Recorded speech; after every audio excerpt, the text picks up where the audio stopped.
Hey everyone, Kane back here to talk about my TPT store. So I've been doing TPT for 2 years. I'm still a full-time teacher, so I'm working through that. Love teaching my history, my computing, and combining the two different areas. But today I'm going to share, my story about I count down my 5 biggest mistakes I made when running my Teachers Pay Teachers store over the last 2 years.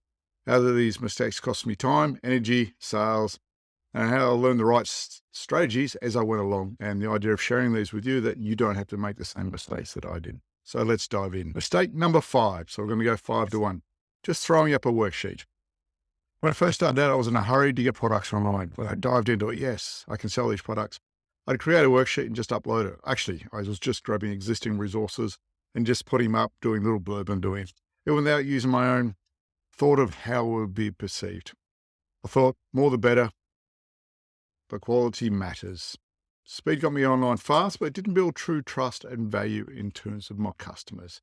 So make sure you take your time and build good quality products, put online to have some depth to it, just as not a single worksheet. Apparently in the old days of TPT, before COVID, you could sell like that and they sold lots, but today's a much different beast.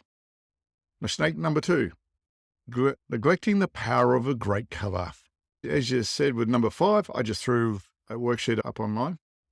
As I said with number 5, I just threw a worksheet up online. I didn't put thought into my covers. Actually, I didn't even use a cover. I used the worksheet as the cover.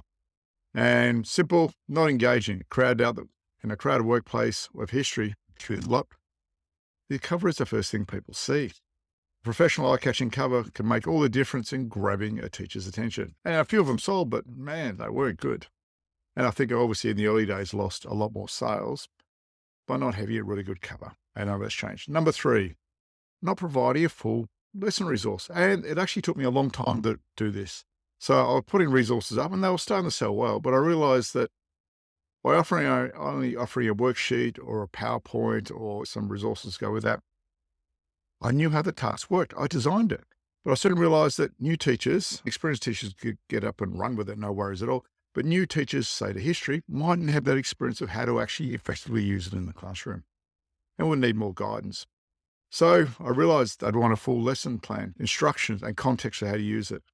And when I started providing this extra value, my products became more appealing and I sold more of them because people would know when they buy it off the shelf, there was no prep ready to go, but they also had step-by-step instructions of how they could actually use it in the classroom, including things like prompt questions and discussions that build around the particular. A little bit of win there. Sea breeze is in this afternoon, moving my camera. Mistake number 2, not knowing my audience. Avatars matter. When I started, I had no idea of avatars, the idea of you having an ideal customer. And number 2 is really a big one. I never thought about who was buying my products. I simply considered them being educational resources.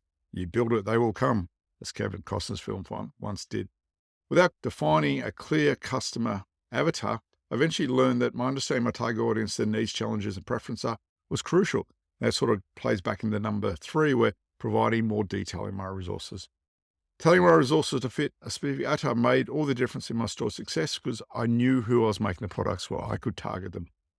And that is history teachers, often early history teachers, and people who need a last-minute resource or something they've forgotten. Therefore, if they download it, it was targeted to them. It was in a language they understood. And as a result, they could use it straight away. And drum roll, number 1. And I think this is for everyone. Not starting my TPT store earlier. The reality is that if I did it years ago when I put those couple of resources up there, I would have got in much earlier before it became competitive.